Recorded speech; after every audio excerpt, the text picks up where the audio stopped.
way back a little bit? This is an actual horse.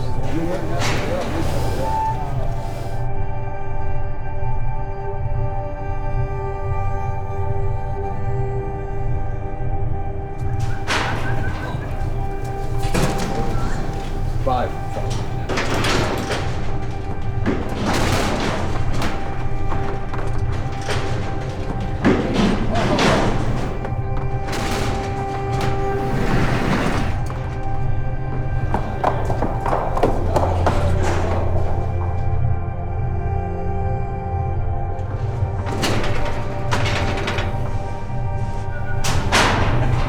This guy.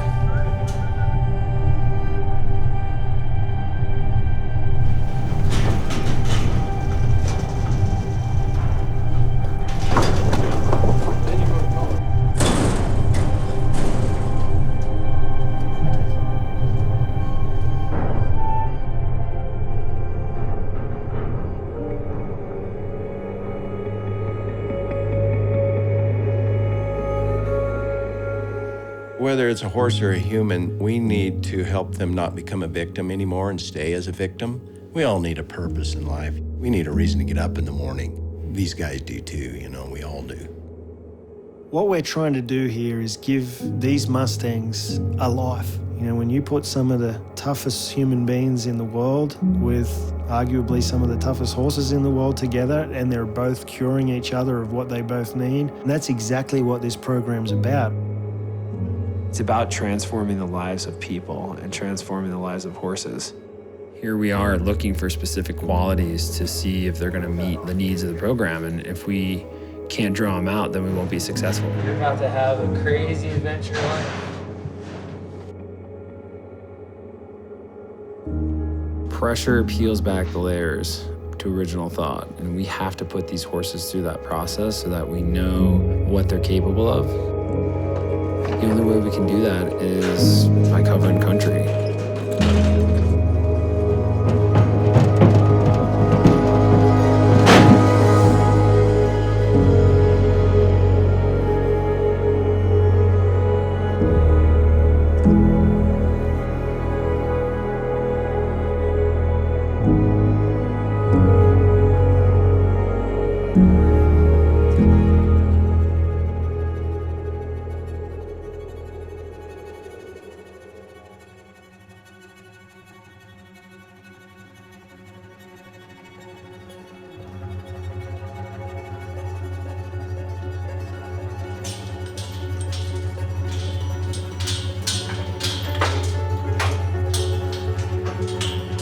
What we want to do is we're going to cut out each one of our horses. We each took 2. And each one of us will be partnered with you guys for the next 5 days. Let's get them trained. Let's get them trained.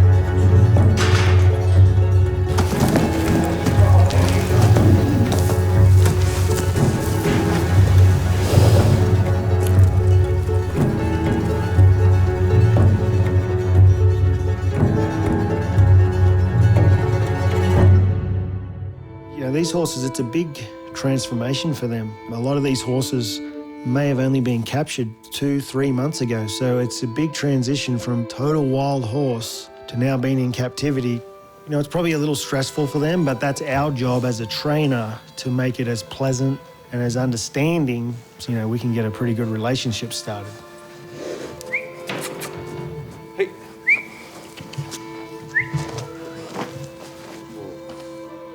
Well, the feelings of a horse when you start doing something with them, something new. So the way I do it is like no force at all. Let them know then, okay, I'm here not to hurt you. I'm here to be your friend. Come on. Come on, let's go. My philosophy is do whatever you can, always allow the horse the freedom to make mistakes, the freedom to get away. To freedom to run from what he's afraid of. And eventually he'll learn to face his fear. And that's what I try to teach him, is to face their fear instead of running from it.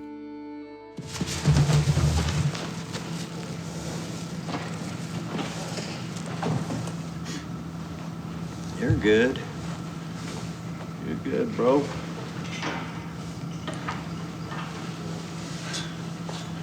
Just hang out here with us. I like to do as much as I can without forcing them to do anything. It needs to be their free choice. But we're making this the comfortable place to be for him and not the pressure place. So we're trying to take pressure off of him when he's with us, put pressure on him when he's going somewhere else, wanting to be somewhere else, you know. And eventually out in the whole world, there's going to be more pressure than be here with us. And that's where he's going to get the, you know, the peace. I started looking at a lot of my friends and their lives when I got out of service. I began to realize that there was a dramatic need. A lot of guys that were once great warriors become marginalized and addicted to various substances. The suicide rates are just staggering.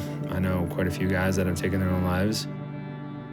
What I've seen over the years just working with horses like this and helping people work with horses is it's not just about the horse, it's really more about us.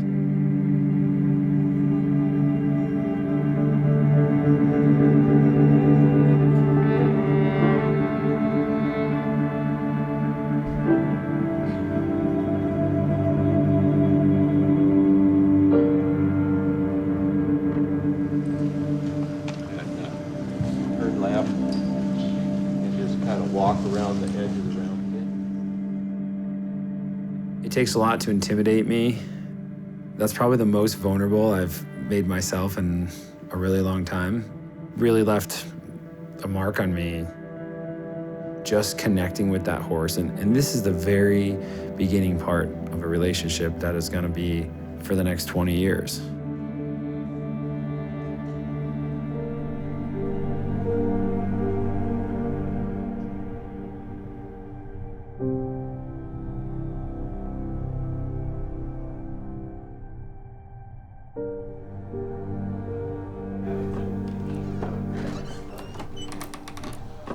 A big trip like this really comes down to the nuts and bolts and logistics, and getting 16 wild horses across New Mexico and Arizona presents some pretty serious challenges that when you really come down from the 40,000 foot view, it's an immense amount of work.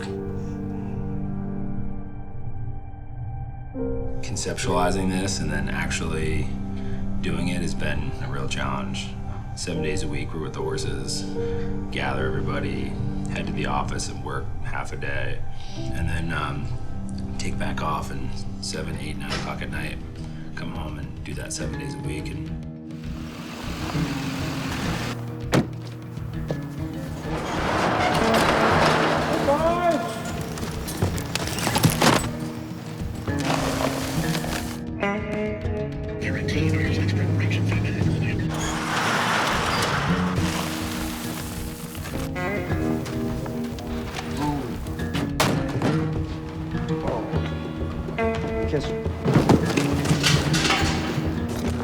Yeah.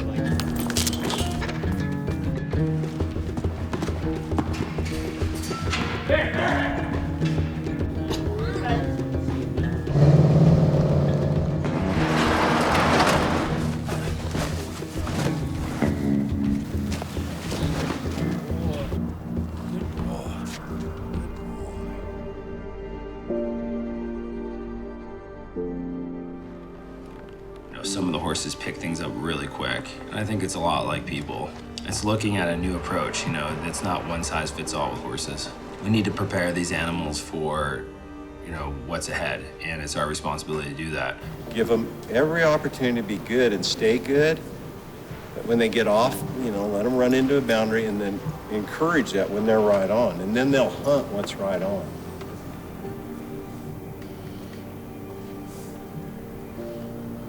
He's come really easy, this horse. Here. Got a head a mother could love only. Hey, easy. Easy, Grant.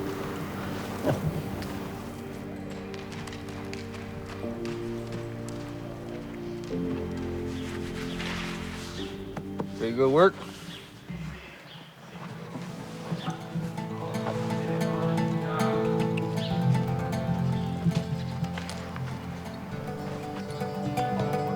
been really a pleasure kind of watching him and take off yesterday and put him away bareback and just ride out there. It's been amazing to watch. You're a very determined person. I think a lot of people have, and I'm not saying I don't have an issue with fear, but I acknowledge it and it doesn't bother me, I guess. I think that comes from childhood and growing up and experiences and the occupation we used to do. Some of the greatest things I've done, I was terrified out of my mind, but I was willing to do it. I've been doing horses for a year. That's a loose term, doing horses. Barely a year. Barely a year. And, you know, I might be feeling it on the inside. I think I internalize things very well.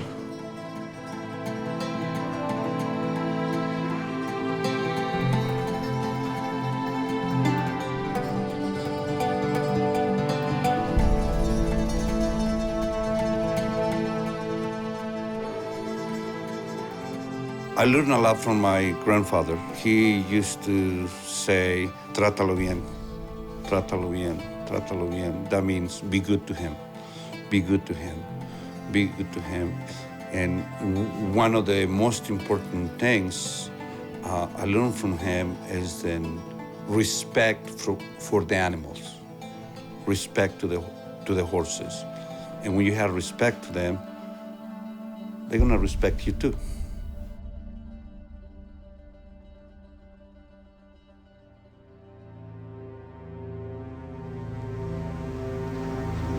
Well, when you get their confidence, trust, and connect with them, they connect with you, you can do basically everything you want.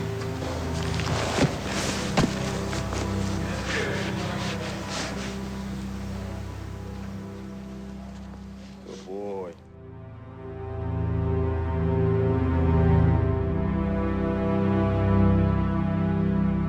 The old philosophy was force, fear, intimidation, and repetition. You make them do it against their will. They hated it. Too bad. We forced them. You made a slave out of the horse, and a lot of horses, even today, are slaves. And you can tell when you go to catch them, their heart isn't with you. They'll turn their head away and just kind of put up with you, but they're really not with you inside. Just because you do good things for people or just because you served your country doesn't mean that life is going to be good to you. A lot of guys think, hey, just because I joined the military, now all of a sudden everybody owes me something, and what they need to realize is that they owe themselves.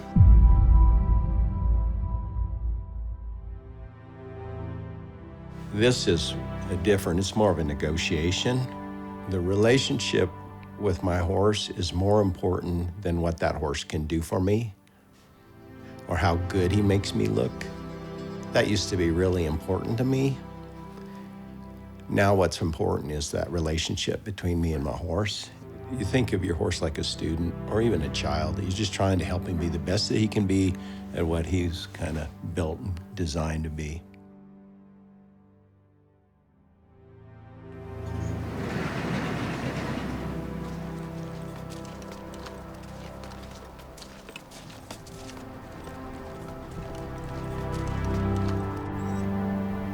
I began to lose an identity. I began to lose a sense of who I was.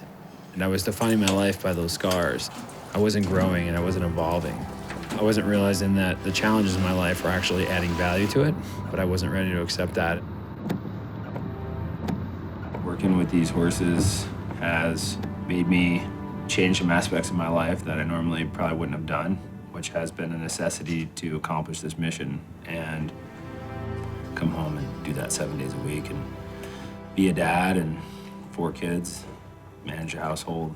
It's been a challenge, but I would say it's been one of the most rewarding experiences in my life as well. Because through this process, I've learned a lot about myself, things that I don't think I would have ever learned had I not been through this experience.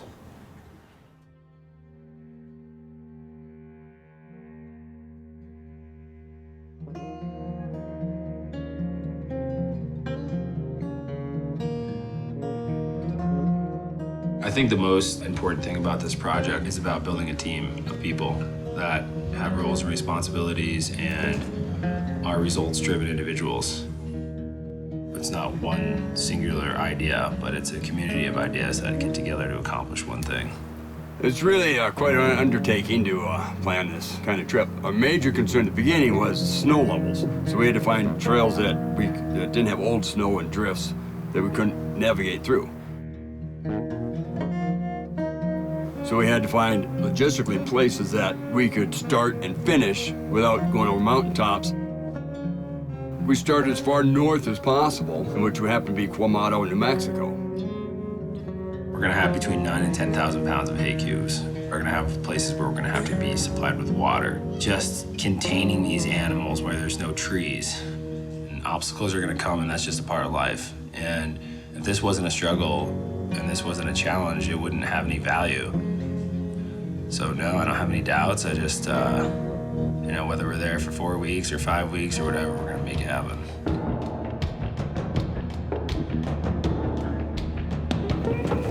I'm just gonna put, well, if I put it here and I put that block right there.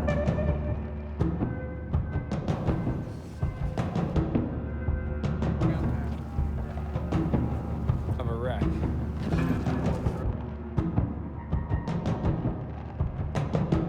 Listen, if there is a wreck and a horse comes towards you, guys, your job is to stay on the horse. Remain calm, remember your horsemanship. Check your cinches, make sure none of those rings are in the armpit of your horse.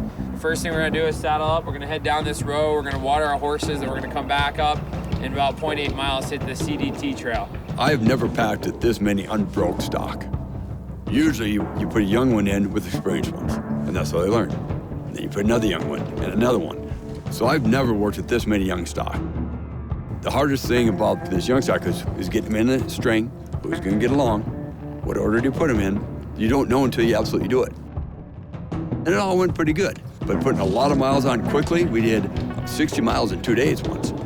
So that's what's been helpful, is the early, hard days to get them lined up.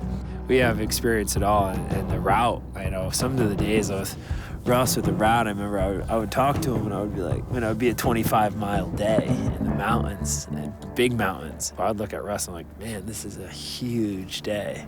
And we'd get it done. We had a lot of late nights. Like, we rode at night quite a bit. The pressures here are primarily taking care of those horses. Those horses come before everything. They get fed before the people, they water before the people, they get bedded down before people. You know, they are the #1 priority here. So that horse has a bad cut on the inside of his nose. This morning it's really stinking bad, and it is infected. He should be all healed up by the end of the trip. Anyway, it's just a little stinky mess you got to deal with, and it's horses. You're just constantly cleaning them, feeding them, and doctoring them.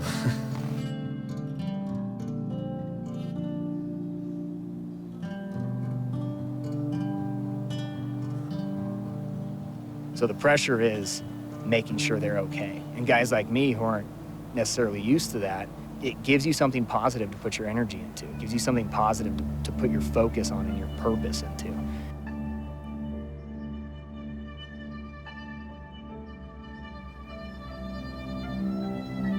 You know, before I started the program, I was, you know, kind of a switch, not a dial. And working with these horses, working with these guys out in these challenging situations taught me to have a dial. It taught me to temper myself.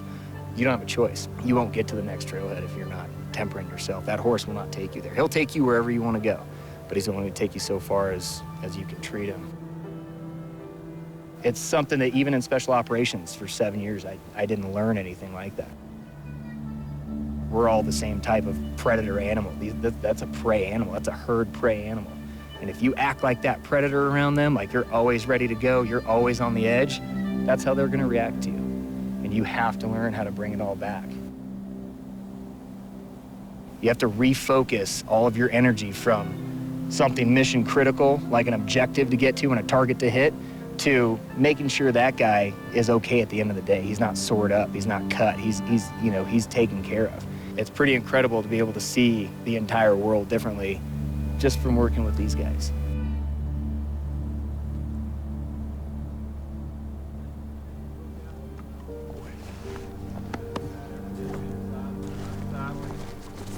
You know, they're really designed for this hardy lifestyle with their hard hooves, their intelligence, their willingness to please. You know, we've had very, very few problems with this stock so far.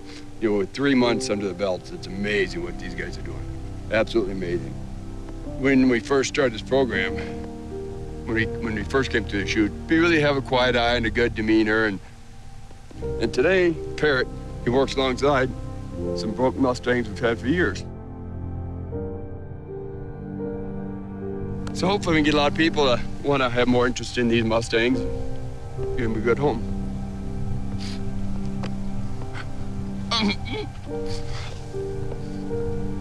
Sorry.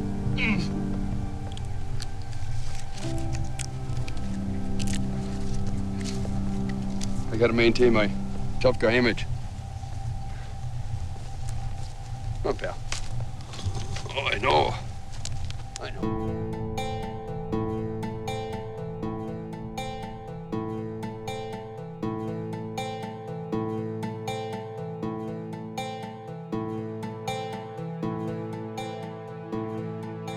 There's so much downtime when you're in the saddle and going all these miles, and you know, it means a little bit to everybody, but the things that we kind of get in rhythm with is our own breathing and the breathing of the horse's hooves as they walk, the movement of the horse, and we all kind of become together with nature. It's, you know, a time that we really bond with these horses. It's that cohesiveness. Being in the saddle and kind of being back by yourself with your pack string, and your mind starts to slow down. That comes with your string and the horse you're riding. You become so attuned to it, and your hearing becomes so aware of it. It's quite a special time to be able to, you know, have as much of that as we've had. It really makes going back to civilization that much more difficult.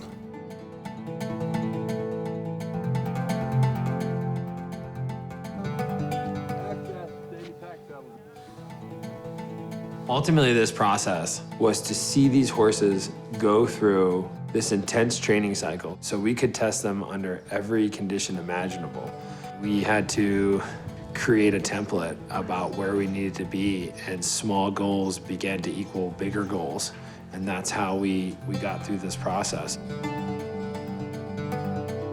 We've gone through every extreme. I mean, when we started this thing, it was like freezing cold mornings. I mean, 15, 20 degrees out, and then, you know, 70-degree days and high winds and big climbs, big country, remote country. I mean, we have transitioned through so many different types of weather. I think we've pretty much experienced it all.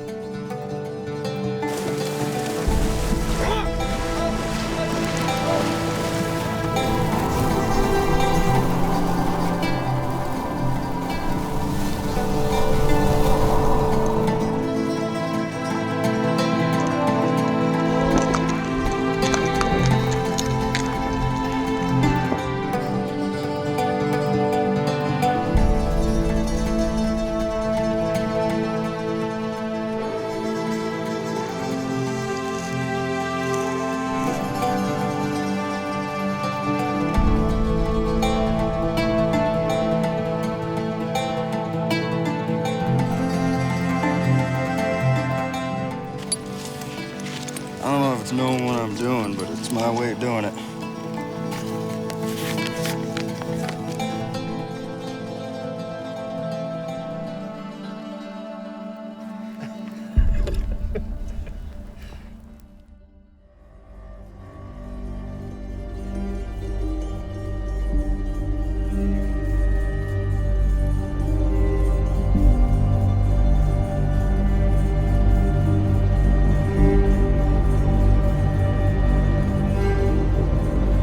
Busts on lip pretty good.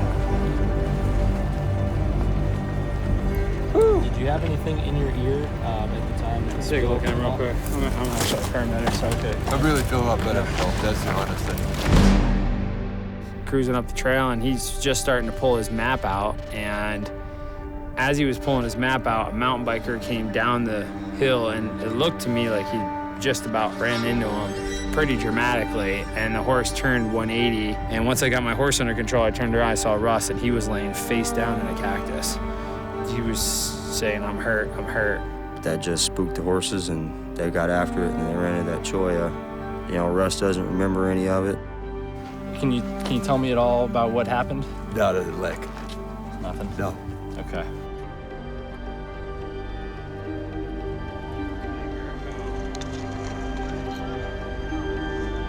Yeah, dude, these dudes are like covered in choya. Their faces, everything.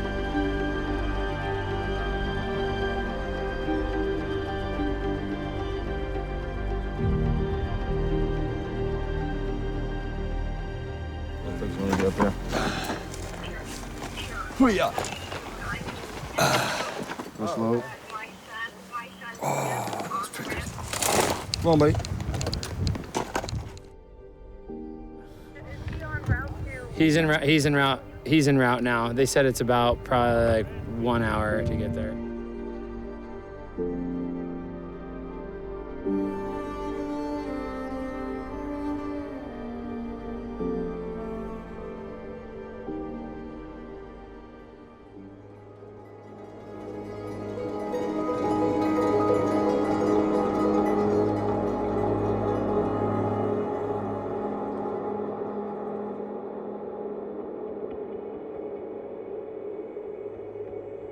How do you feel? You sore? Yeah, I'm sore. Are you? Okay. I got to change my jeans because I still have cactus in my jeans. Yeah, so other than losing a little sleep, I'm pretty good. When I went in the hospital, I saw him. You just wanted to get back on the trail, and there was like, I didn't even have the heart to even tell him to take a day off because I knew it had to be a personal decision. He has 2 broken orbitals, a broken nose, and a concussion. He's in his 50s. That's just a level of commitment that he has to seeing this thing to the end. For me to get back on the trail after that injury, all I thought was, I need to make sure that the doctor's okay with this, because then my wife will accept that answer, because there's no doubt that I was going to finish.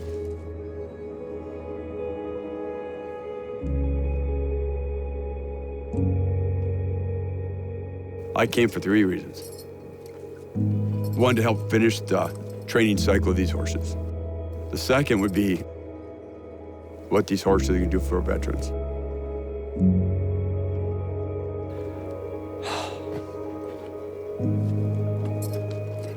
Thirdly, what I want to do is do this for me.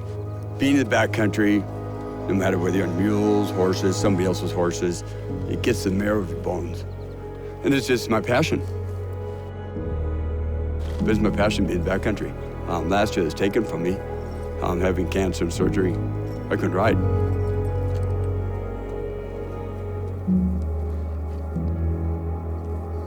So for me to be able to get back out here and do this really means a lot to me. I've been really fortunate in life to do a lot of things, be in a lot of places, and until you get to be back here, it's absolutely a magical place.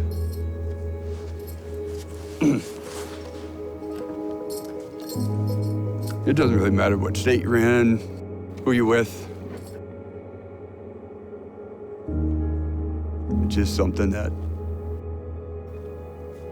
I personally like to continue doing for as long as I can.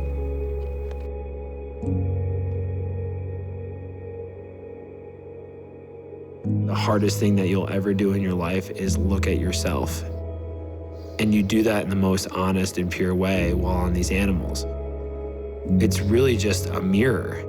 It's the things in the mirror that you don't see that will ultimately change your life.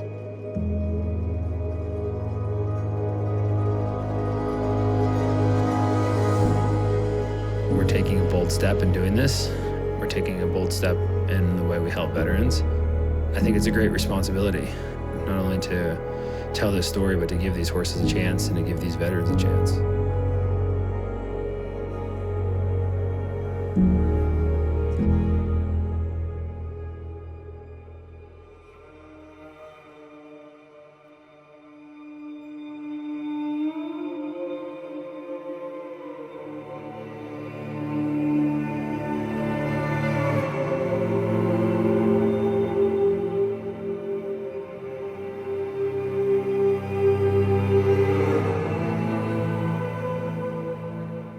I think I got a chance to see everything they've got, reaffirmed all the work that we did. You know, I have zero concern about these guys and passing them along to the students. You know, obviously they're not polished. They've got a lot of rough edges on them, but it makes the program that much better this year for the guys who get the opportunity to work with them. This is the most important thing we do. The matching of the horses and the veterans is really what makes us unique. We try to identify core aspects of the individual in the horse and match them together to really complement each other. We're looking for an individual who really realizes that he can do it, but he needs help getting going. And I was really one of those guys where I would not necessarily ask for help, but I would do something where I was put in a position to help myself. Never really seriously thought that this would be something I'd be doing and have the opportunity to pull a Mustang off the land and train it from being the first person to touch it and seeing where he is now. That guy's definitely got a special place in my heart, so a really unique experience, and I encourage those people that have that thought or inkling to do so to take that step.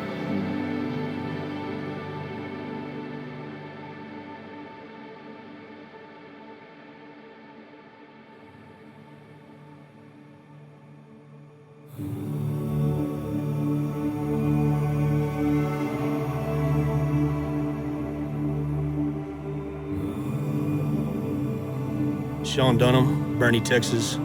Served United States Marine Corps, United States Army, 3rd Armored Cav. Did 2 tours in Iraq. This is my old pony, Hambo.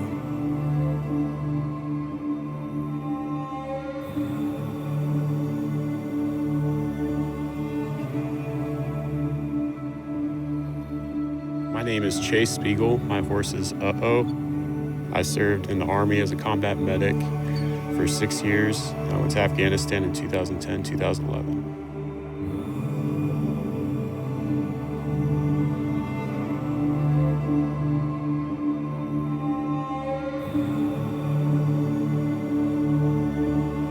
My name is Josiah Russell. This is Parrot, and I served with 1st Armored Division in Iraq and 10th Mountain Division in Afghanistan as a combat engineer. What I'm trying to do is create a mirror reflection so that that horse is projecting who they are back onto them. And when guys start to realize that, that's when the change really begins. It's through this matching process, it's through this horse-human connection where the walls begin to, get graded down and then crack and then eventually crumble.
Town where I'm from, they don't have much to say. They watch TV at night and they work through the day. Rise with the sun and they set when they're drunk. Most of my friends, oh, they don't get out much. They've got pine trees for miles and they all carry guns. They pray to the Lord in the name of His Son. Dirt roads for days and not much in between. If you ever pass through, take your hat off for me. The town where I live now, it gets lonely as hell. Don't cost too much for a beer and a well.